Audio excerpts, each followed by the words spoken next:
بسم اللہ الرحمن الرحیم شروع اللہ کے نام سے جو سب پر مہربان ہے، بہت مہربان ہے۔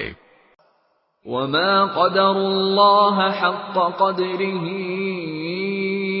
اذ قالوا ما انزل اللہ علی بشر من شیء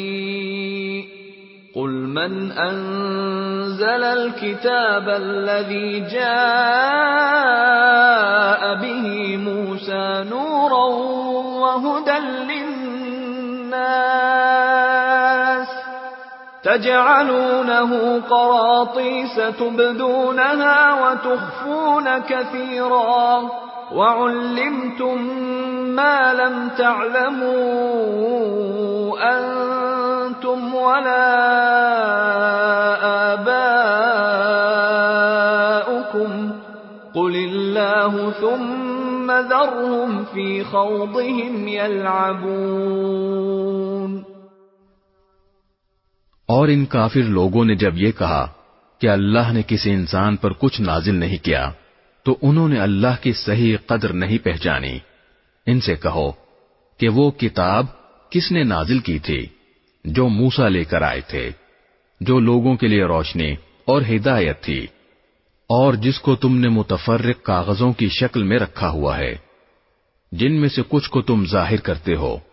اور بہت سے حصے چھپا لیتے ہو، اور جس کے ذریعے تم کو ان باتوں کی تعلیم دی گئی تھی جو نہ تم جانتے تھے نہ تمہارے باپ دادا۔ اے پیغمبر، تم خود ہی اس سوال کے جواب میں اتنا کہہ دو کہ وہ کتاب اللہ نے نازل کی تھی، پھر ان کو ان کے حال پر چھوڑ دو کہ یہ اپنی بیہودہ گفتگو میں مشغول رہ کر دل لگی کرتے رہیں۔ وَهَذَا كِتَابٌ أَنزَلْنَاهُ مُبَارَكٌ مُصَدِّقُ الَّذِي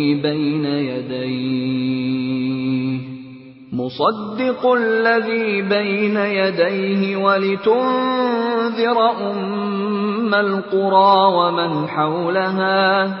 وَالَّذِينَ يُؤْمِنُونَ بِالْآخِرَةِ يُؤْمِنُونَ بِهِ وَهُمْ عَلَى صَلَاتِهِمْ يُحَافِظُونَ۔ اور اسی طرح یہ بڑی برکت والی کتاب ہے جو ہم نے اتاری ہے، پچھلی آسمانی ہدایات کی تصدیق کرنے والی ہے، تاکہ تم اس کے ذریعے بستیوں کے مرکز یعنی مکہ اور اس کے ارد گرد کے لوگوں کو خبردار کرو، اور جو لوگ آخرت پر ایمان رکھتے ہیں وہ اس پر بھی ایمان رکھتے ہیں، اور وہ اپنی نماز کی پوری نگہداشت کرتے ہیں۔ وَمَنْ أَظْلَمُ مِمَّنِ افْتَرَى عَلَى اللَّهِ كَذِبًا أَوْ قَالَ أُوحِيَ إِلَيَّ وَلَمْ يُوحَ إِلَيْهِ شَيْءٌ وَمَنْ قَالَ سَأُنْزِلُ مِثْلَ مَا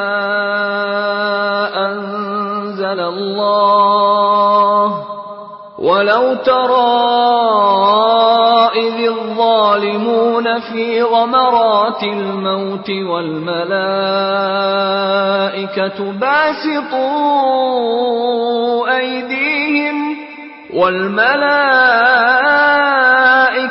باسطوا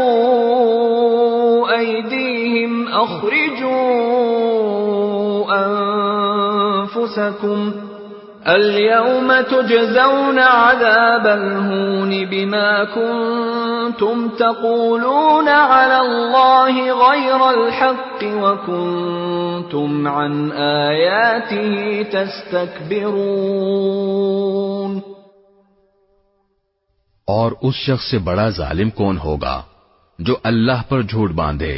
یا یہ کہے کہ مجھ پر وحی نازل کی گئی ہے حالانکہ اس پر کوئی وحی نازل نہ کی گئی ہو، اور اسی طرح وہ جو یہ کہے کہ میں بھی ویسا ہی کلام نازل کر دوں گا جیسا اللہ نے نازل کیا ہے۔ اور اگر تم وہ وقت دیکھو تو بڑا ہولناک منظر نظر آئے جب ظالم لوگ موت کی سختیوں میں گرفتار ہوں گے اور فرشتے اپنے ہاتھ پھیلائے ہوئے کہہ رہے ہوں گے کہ اپنی جانیں نکالو، آج تمہیں ذلت کا عذاب دیا جائے گا، اس لیے کہ تم جھوٹی باتیں اللہ کے ذمے لگاتے تھے، اور اس لیے کہ تم اس کی نشانیوں کے خلاف تکبر کا رویہ اختیار کرتے تھے۔ وَلَقَدْ جِئْتُمُونَا فُرَادَى كَمَا خَلَقْنَاكُمْ أَوَّلَ مَرَّةٍ وَتَرَكْتُمْ مَا خَوَّلْنَاكُمْ وَرَاءَ ظُهُورِكُمْ وَمَا نَرَى مَعَكُمْ شُفَعَاءَكُمُ الَّذِينَ زَعَمْتُمْ أَنَّهُمْ فِيكُمْ شُرَكَاءُ لَقَدْ تَقَطَّعَ بَيْنَكُمْ وَضَلَّ عَنكُمْ مَا كُنتُمْ تَزْعُمُونَ۔ پھر قیامت کے دن اللہ تعالیٰ ان سے کہے گا کہ تم ہمارے پاس اسی طرح تنے تنہا آ گئے ہو جیسے ہم نے تمہیں پہلی بار پیدا کیا تھا، اور جو کچھ ہم نے تمہیں بخشا تھا وہ سب اپنے پیچھے چھوڑ آئے ہو، اور ہمیں تو تمہارے وہ سفارشی کہیں نظر نہیں آ رہے جن کے بارے میں تمہارا دعویٰ تھا کہ وہ تمہارے معاملات طے کرنے میں ہمارے ساتھ شریک ہیں۔ حقیقت یہ ہے کہ ان کے ساتھ تمہارے سارے تعلقات ٹوٹ چکے ہیں، اور جن دیوتاؤں کے بارے میں